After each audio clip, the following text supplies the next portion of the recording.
Hello, everyone. Welcome to Clay's Couch here. I'm your host, Clay D, the one and only, coming at you the best way that I know how. And I am honored, and it's a pleasure today to be joined here by a true powerhouse in Memphis, Tennessee. Thank you, everyone, for joining in tonight as I welcome to the virtual couch, Miss Ruby Powell-Dennis. Thank you for joining the virtual couch tonight, Ruby. Oh, it's a pleasure. Thank you so much for having me. Yes. So, Ruby, just tell us about yourself. Obviously, you're doing a whole lot in Memphis. You're running for office right now, and you have your own political action committee. Tell us what you have going on with all that. Yes. So, again, thank you so much for having me. I'm excited to share a little bit more about my leadership journey. I am a former elementary school administrator and a mom of two who are 5 years old and 3 years old, and a wife. And like many people around the country, the last several years, I just got tired of seeing the same old, same old. And what I mean by that is just people making decisions, policy decisions that often don't live in the communities that they serve. And when I say live, I mean like live, work, play, and every day you're alongside regular, hardworking people.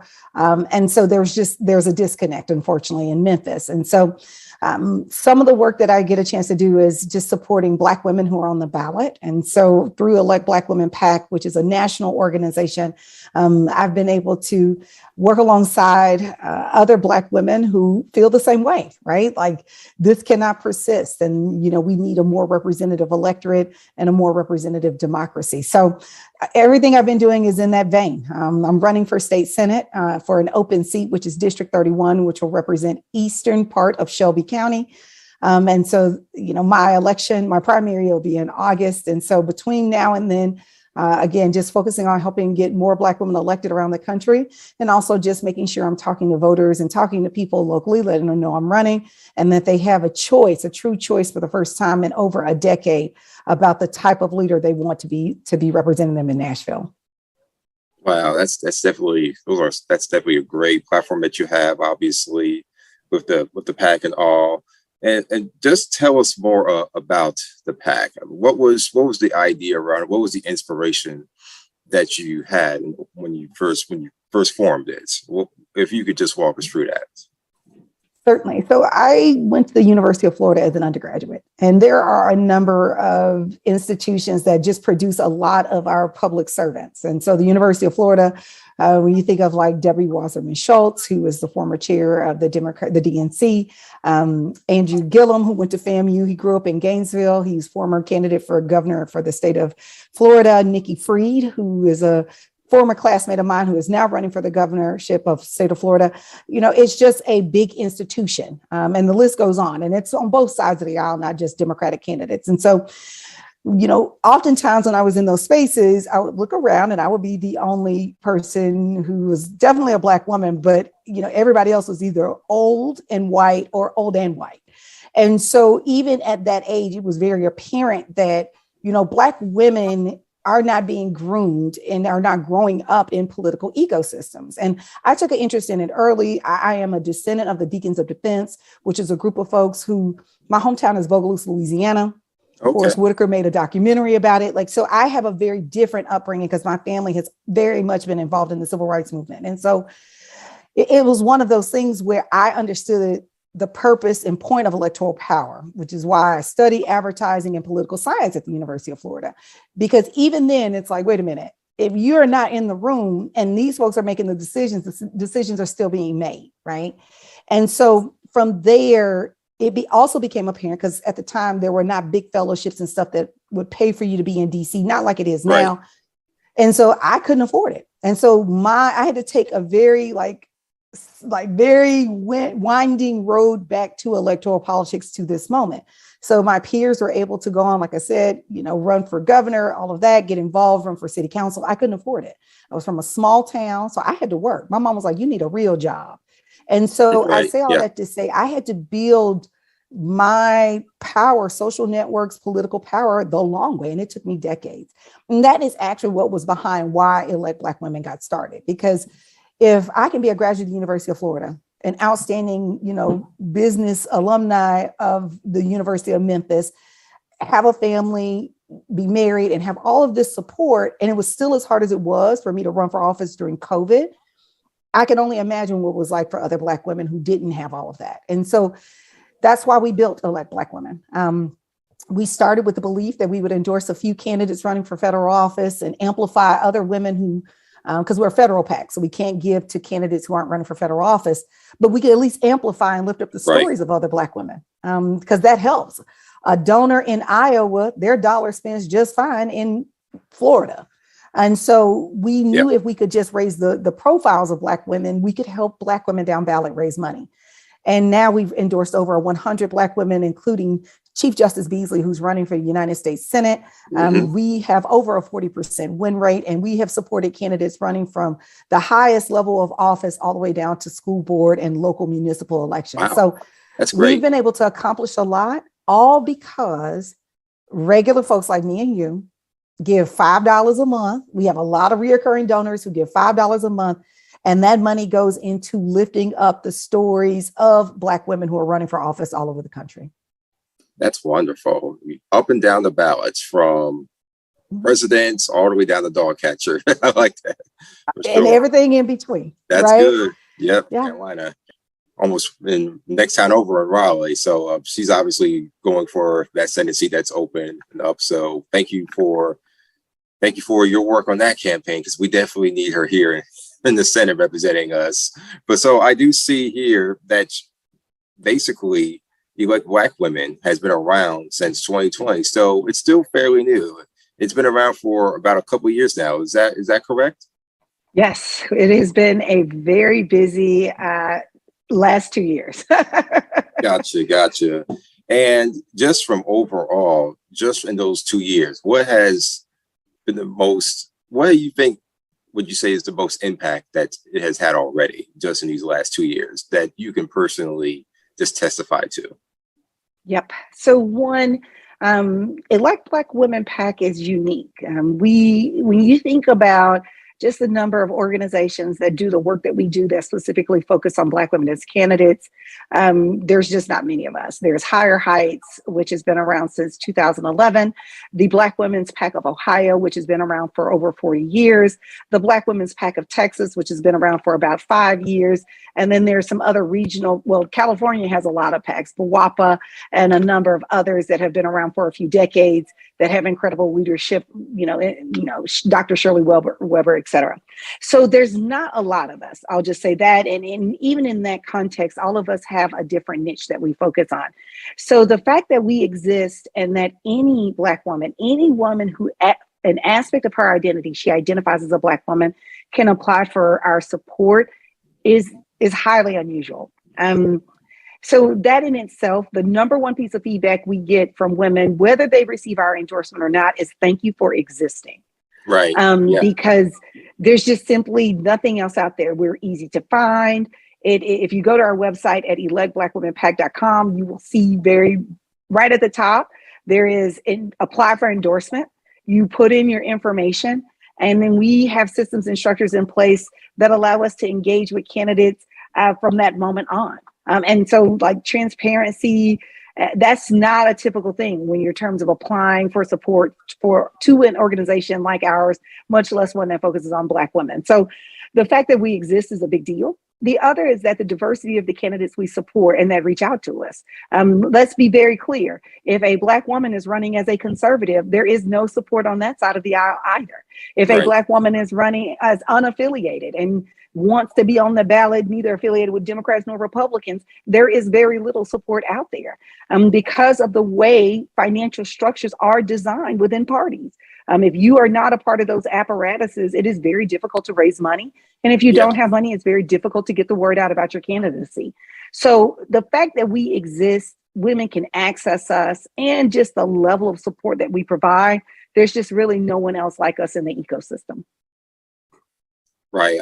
And I liked how you mentioned, Ruby, about how conservative Black candidates don't really have a space. And I do like how you mentioned that regardless of what side of the aisle, like Black women has a place for even conservative candidates. I think that's very important and healthy from this standpoint, that you don't have to necessarily be far left or be progressive, or there's no issue being moderate. I do think that just having that healthy balance of different sides of the pendulum makes a difference, because really you're not going to get that too many places.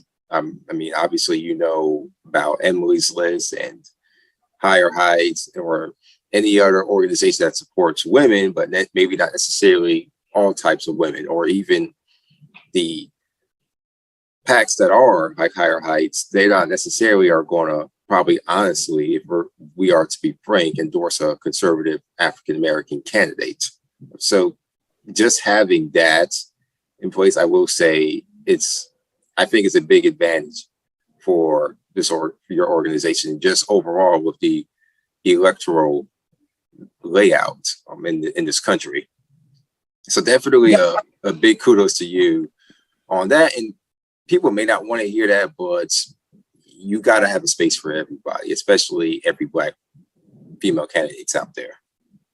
Yeah, and it's a lot more nuanced, and that's the thing about it. There's like the political headlines, Democrat, Republican, and people do donate and give along those lines, right? Party lines on issues, and they can certainly do that with our women.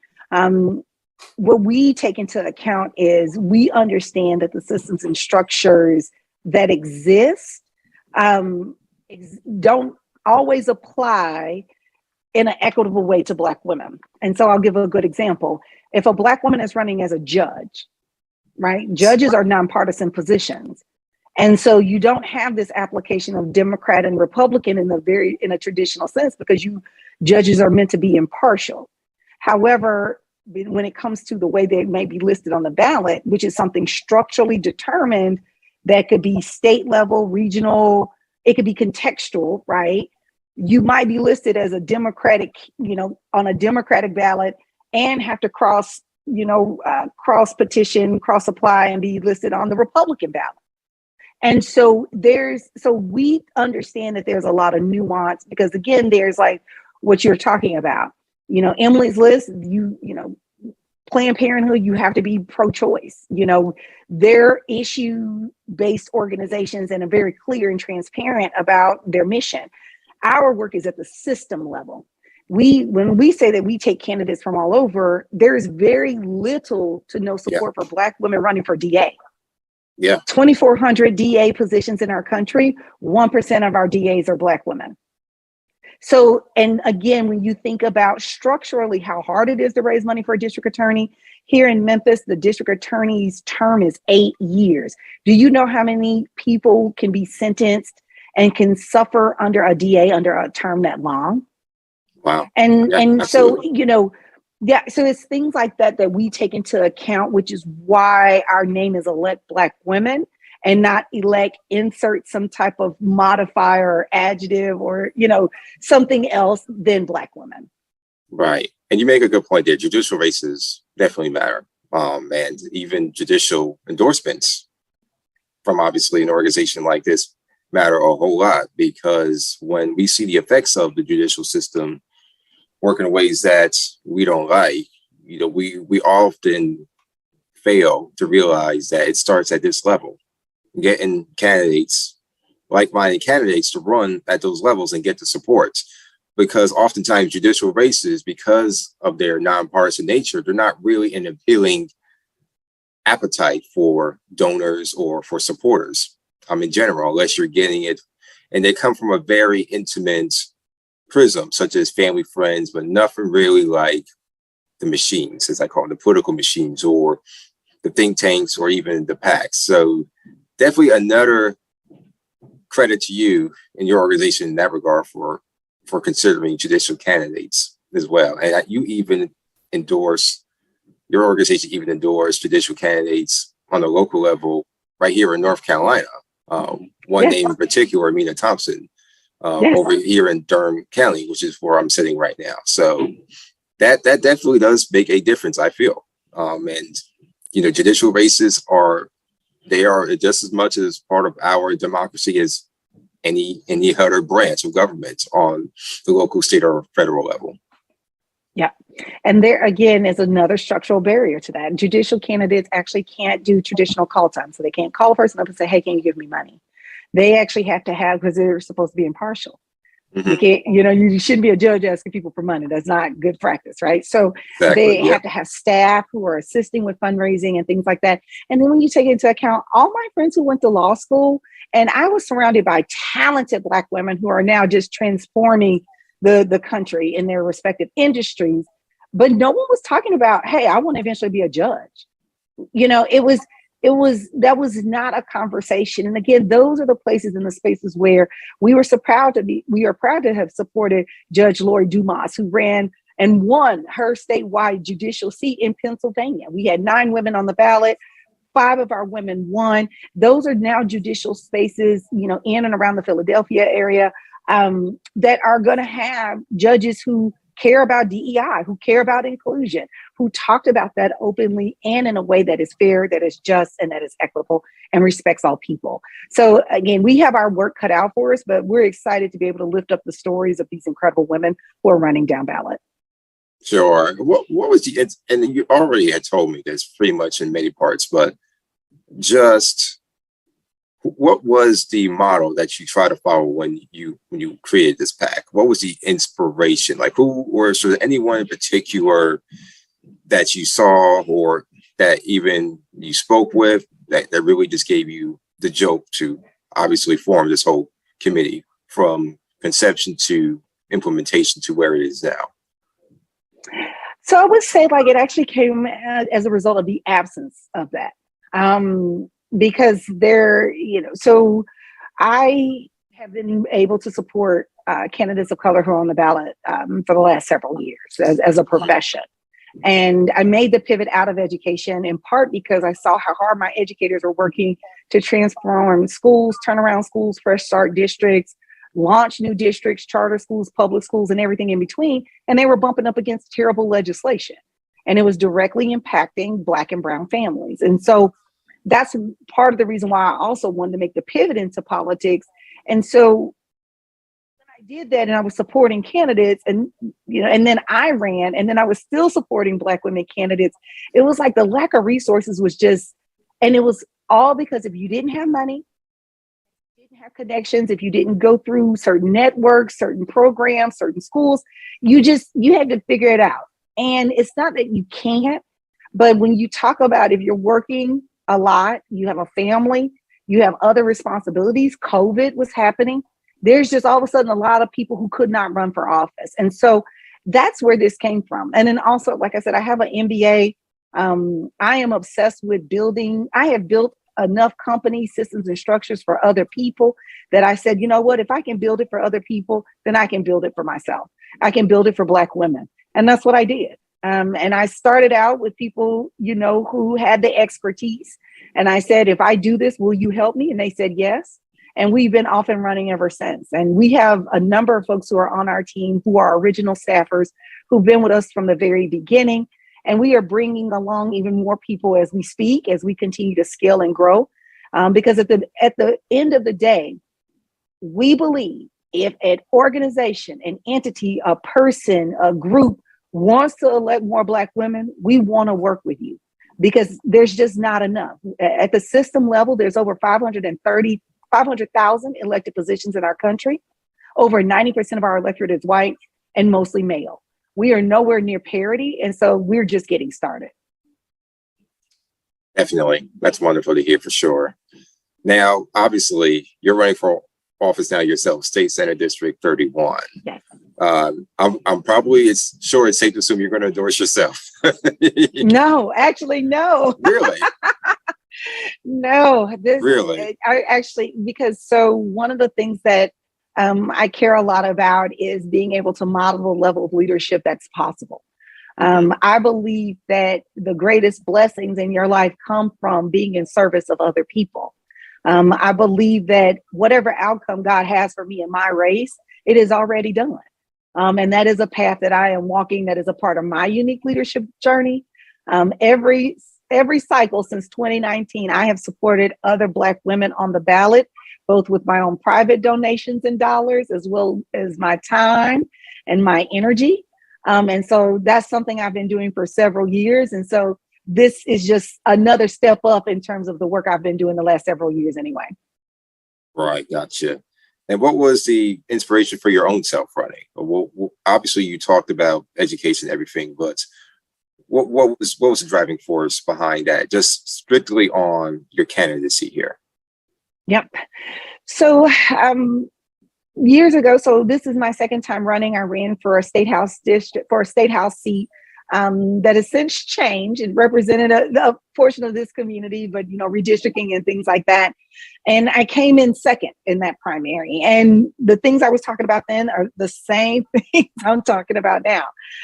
Here in Shelby County and in other places around the country, around our state, education is it continues to be a place where we see extreme inequity. Now, if it's not one thing, it's something else, I like to say. We are now fighting for a weighted school formula, which means that depending on the unique needs of the child, it will dictate the type of money allocated to that child through our state's formula. And I'm proud to say that the stuff I was fighting for then, the state has made traction on it. We raised enough ruckus that they have actually reviewed that formula and are now on the path to putting a weighted student formula in place sometime here in the next 2 years. And so we're going to continue to beat the drum about that because we know that that's just good policy, that the formula should adjust for the needs of the child. And we have the money here in the state of Tennessee. We have billions of dollars in surplus, so we can do that. And I think that's even more essential, because COVID just decimated student learning across our state. And we need to be able to do that and do that well. The other thing that I keep talking about is we have not accepted the Medicaid expansion in Tennessee. And so as a person who grew up in a rural community, and so there's only 33 state senators. So we don't get the privilege of saying, I can only think about my 200-some thousand constituents, right? There's 33 of us. And so I just am firmly going to believe and continue to advocate for us accepting the Medicaid expansion. Because we just have far too many Tennesseans who don't have adequate health insurance. And even though as a state, we have returned to pre-pandemic spending, we are still not seeing, employment, health insurance tied to employment is not working for us as a state. We are number one in medical bankruptcies, number one. And so we need to accept that Medicaid expansion because we need to be number one in education, not number one in bankruptcies, medical bankruptcies. And then the last thing, which is, again, come back to the forefront, is that support for small, local owned businesses. Now we have colleagues who are in the state Senate and state House, get this, who are trying to pass legislation to eliminate NWBE programming. That's right. Programming specifically designed to increase the number of minority and women-owned businesses across our state. They are passing legislation to eliminate that. And when you think about the number of women-owned businesses that are state contractors, federal contractors, we're nowhere near, we're in single digits. And so, that's counter to what our municipalities, our city governments, the type of legislation they're passing. So again, there's this disconnect between what the state believes should be true and what municipalities and local governments are passing as legislation. So we have to correct that, because Memphis, we've had an explosion in the number of Black-owned, women-owned, minority-owned businesses, and we want to continue to see that thrive. And we want to be a place where minority and Black-owned businesses owners feel like, hey, this is a city that wants me. This is a community that's going to support me, because we are a majority minority city. So we got our work cut out for us, but those are still the same 3 buckets I was beating the drum about a few years ago, where we're continuing to have and advance that conversation now. Sure. What do you feel the opposition to your campaign is not addressing, whether it's through education, the healthcare, and the economy? What do you feel the opposition is just not presenting out there as a good alternative to you, or just in general, if they're presenting anything or not? Yep. So right now, this is an open seat. And so the person, we put enough pressure on the incumbent that he is not running. We did surveys, and we didn't just reach out to Democratic voters. We reached out to, independent voters. We reached out to conservative voters who we felt like might be open to hearing our message. And everybody, they were writing us back saying, in their own words, this guy, Brian Kelsey, is not what we want. And so they were saying that because he was, supportive of gun legislation that allowed guns in parking lots. And yet we had a shooting at the Kroger here in one of our communities. And so crime, access to guns, safety is very, very high on the list of concerns for people. And right now, the opposition, their solution, passing legislation that will make it so if you are 18 years old, you can purchase a gun. Wow. That's their solution. Wow. The opposition solution last session, passing permitless carry. That is correct. You do not need a permit to carry a gun in the state of Tennessee. What did the governor do? He signed that legislation in the front foyer of a Beretta factory, a gun manufacturer here in the state of Tennessee. So right now, the opposition is saying the solution to rising crime is more police, more guns in the hands of private citizens, and passing legislation that allows, people to sue women who are getting abortions. These are the types of legislation that my opposition is passing in concern to, and let's not forget this divisive content. So also censoring content at the post-secondary level, at the collegiate level. This is the type of legislation and policy that my opposition is advancing. Right. And what I define as opposition is obviously the Republican Party, or whatever form of that exists over in the district and over in Memphis, and as well as even within your own party, in your own circles. So when I refer to opposition, that's exactly what I mean, not necessarily a particular candidate per se, because opposition can really come from your own. I'm sure you know that very well. Yeah. Yes, but the beautiful part about it is, and this is something that I can say, the Black leadership in our city, in our county, has done a tremendous amount of work in terms of advancing a Black agenda, in terms of speaking up for the issues around what it means to be a marginalized person, not just in our city and county, but in our state. 1 in 4 Hispanic people in our state live in poverty. And so we're having open conversations about, how can we make sure that no matter what your background is, we had immigrants coming to us from Afghanistan, like locally, we have just done a ton of work around marginalized and under-resourced communities and groups of people. As I've shared, Memphis is one of the most philanthropic cities in the country. Really? And so surprisingly, so, and even though the median household income in our county is $35,000, when COVID hit, we had Black leaders, Black women leaders on the forefront of the Pay It Forward program, which raised about $800,000 for hospitality workers to cover their salaries and wages during COVID. We were a part of teams that gave out millions of pounds of food across the county. When I say opposition, these people that I'm talking about passing this legislation were not there. They were not doing that.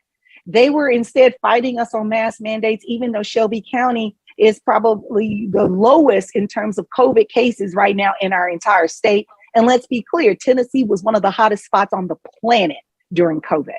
And so when I say that we are at a very unique time, I'm proud to be a part of the work that so many leaders are doing. And we're also seeing a record number of people who are standing up saying this divisive rhetoric is not it. We have to work together to save lives. We have to work together to have a shared reality. We have to have a shared morality because we believe in community. Wow. And you mentioned about Memphis being very philanthropic, as you just alluded to, Ruby. Now, also with that being said, how has the support been amongst the faith community, meaning the churches, the old guard, and you just mentioned that there's been support across the board, but has there been any dissenting voices just in the old guard stakeholders within the faith community, or just anything similar to that, if I'm making sense? No, I haven't experienced that, and I'll tell you a little bit about why. So I have been involved. I am deeply involved in my church. My husband and I, we do a lot of work with our anti-racism committee, which has been around for 6 years. So, when you're like talking about transformational change, and we are a diverse church, right? We are a church where we're Church of Christ. So it's a more conservative sect of Christianity. When people think about social justice, no, Church of Christ. Oh, okay. Because there's like Kojic, right? That does the big convention. Gotcha. And then there's us, right?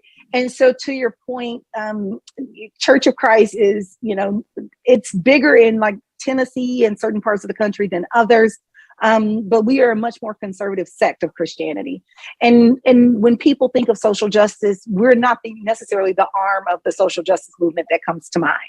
But what I have been most blown away by is, between, like just this morning, I was talking with my senior pastor about when I go to Nashville, I care about going to heaven first. Let me be very clear.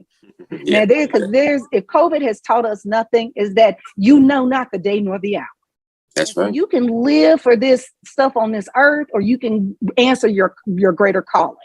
I was just at the Black Women's Roundtable in DC 2 weeks ago, and the woman said it best: our feet are meant to walk in high places. And I really genuinely believe that. And I spoke to my pastor and I said, the thing I need most from the church is help me navigate how to have this conversation, because right now people are using politics and Christianity to direct people away from God and not towards. And so I have been very fortunate that when the same level of honesty I'm operating with you, that I'm the same person in private, and that those leaders, that old guard, that they have said to me, Ruby, you're doing something unique. You are doing something we have not seen. How can we support you? And I'm thankful for that. I'm thankful that people wrap their arms around, and this is from all walks of life. Let me be clear. This is Republican and Democrat, because at the end of the day, people who believe in family, food on your table, kids going to a good school, you being able to safely worship, work, and play in your community, all this other stuff is just rhetoric. People want leaders that they can trust, leaders they can depend on, and leaders with integrity. And I try to walk in that every single day, both publicly and privately. So I've been blessed and highly favored. And again, I shared this with my pastor. I know that God is calling me to something greater. And I am thankful that I have a support and a village around me that keeps me grounded and keeps me accountable. Wonderful. Love to hear that for sure. And the work that you're doing or have done is certainly reverberating. I've known about you for quite some time, Ruby. And so definitely being here in your presence, albeit virtual, is certainly a privilege as well. And I've heard nothing but good things about you on these streets here. So, I strive, brother. I strive. Now, given that, Ruby, who is your personal inspiration? Just whatever it's from. I know I mentioned this. I asked this already within the prism of your PAC, your candidacy, but just personally, what keeps you going every day? What keeps you motivated and staying motivated from the get-go? Yeah. So I have to say it's a few women. So my mom, she's no longer with me. But my mom, her grace, her gifts, her talents, she always encouraged me to dream big. She raised me to be very independent in a good and healthy way. And I could not be the wife, mother, daughter-in-law, sister, aunt, um, and friend that I am today if it weren't for her. And then I say the same thing likewise for my mother in love. My husband's mom is also a gift. Part of the reason I married him is because I love his mother. I knew she was That's for good. me, and just the love and light she pours into our family. She's so different than my mom. She's much more of an introvert, quiet, gracious. She is going to be retiring here in May after 37 years of service in kindergarten classrooms, lower Nice. elementary classrooms, even during COVID. And so I admire her because of her perseverance, because, being a teacher is not easy, and she's a cancer survivor. And so to see her continue to teach kindergarten virtually as a survivor during COVID, it reminds me how we are sometimes just called to something greater than ourselves.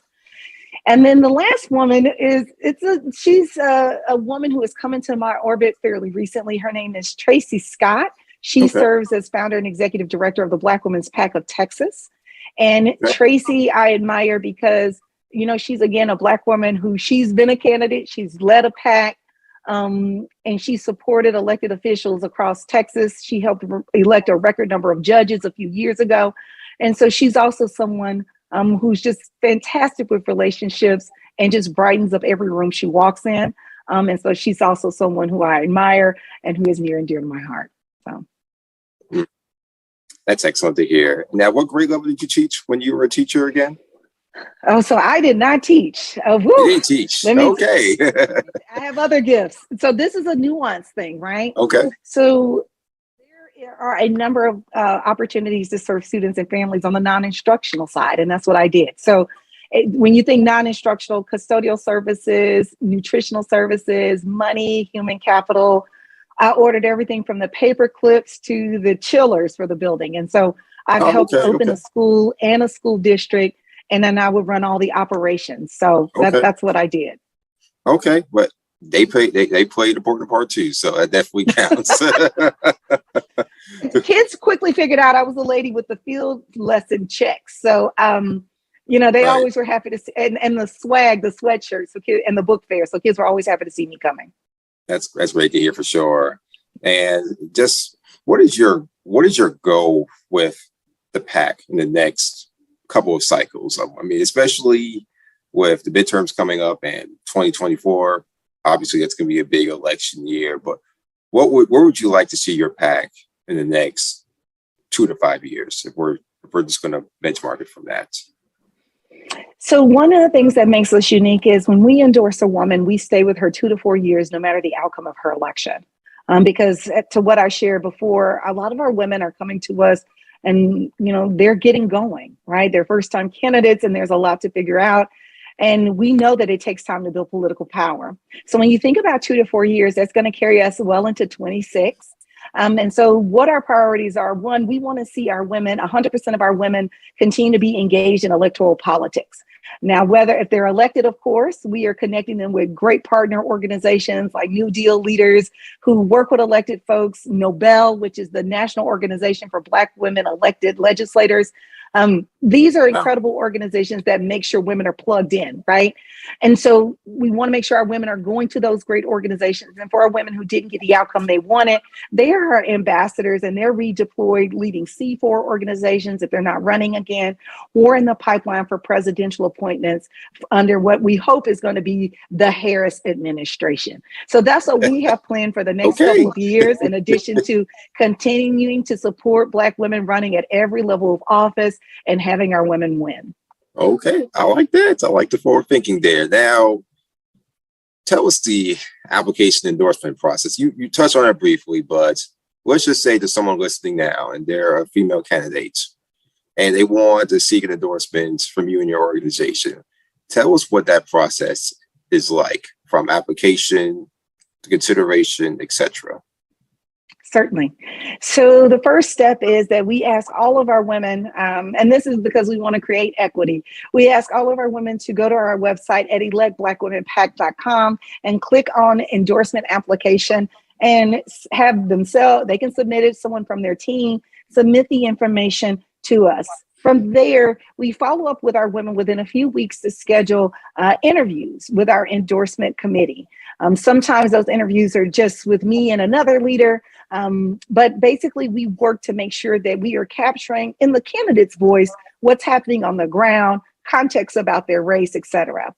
We're very fortunate to have an incredible data fellows team that pulls things like disclosures, news articles, anything that's in the public domain.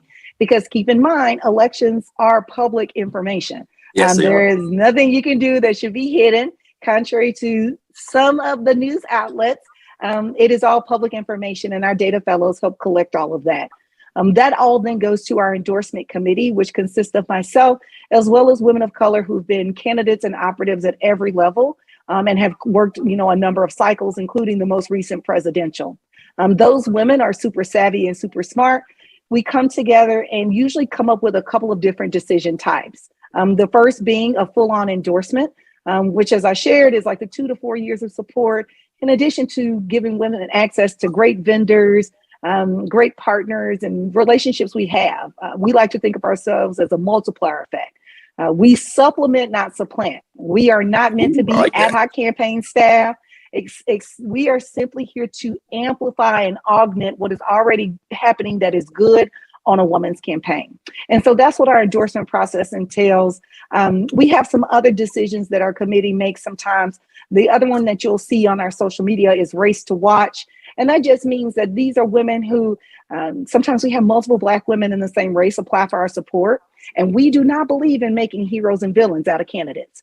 Because when you think about systemic factors like redistricting and gerrymandering, sometimes we have a lot of Black women running in a race because they simply live in a Black community. And that Black community is now locked in, right, because of maps, forcing Black leaders to run against one another while safely protecting predominantly white or majority districts. And so we understand that systemic barrier. So we will sometimes do a race to watch, amplifying multiple candidates, lifting up their donation link so people can decide who they want to give to. And then from there, after the primary, because we do endorse ahead of a primary, we will then continue to work with whatever candidate is victorious and support her as an endorsee. So we really try to lift up and support as many women as we can, but also understanding that this is still hard work.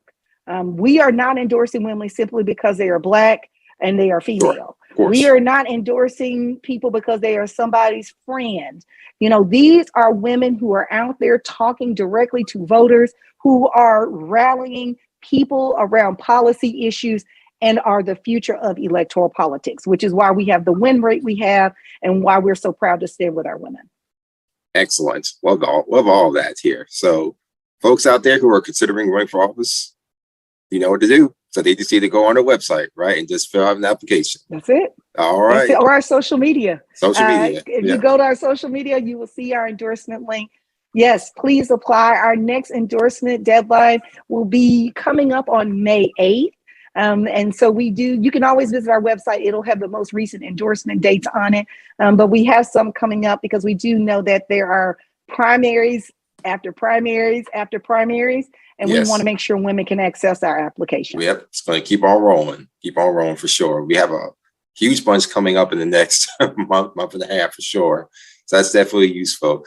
Now, going back to you as a candidate of Ruby. Now, let's just say we're going to name it and claim it that you win. Obviously, you're going to be very successful. You're going to assume office and represent District 31 in Nashville. Beyond that seat, would you consider seeking future office in that seat again for another term and or higher office, whether it be on a congressional level, gubernatorial level, wherever it may be? Would you consider another office higher or wherever in between? Look, I'm like, no. And I say that because, really, this seat, I thought long and hard about where would my skill sets fit? Because every level of office is different. You have to have different skills, there's different fundraising expectations, there's just different constituency expectations. Sure. And, I talk with my husband, about like, okay, because it's not just me, right? It's my family that comes along. It's my church. It's everyone that comes along who loves it and supports me on the journey. And at the end of the day, Tennessee just has so much work to be done at the legislative level, the state legislative level. And it might take, can do it in one term. I'm going to go in from day one, working as though I'm going to be a one-term candidate, a one-term servant. And just, like my hair is on fire.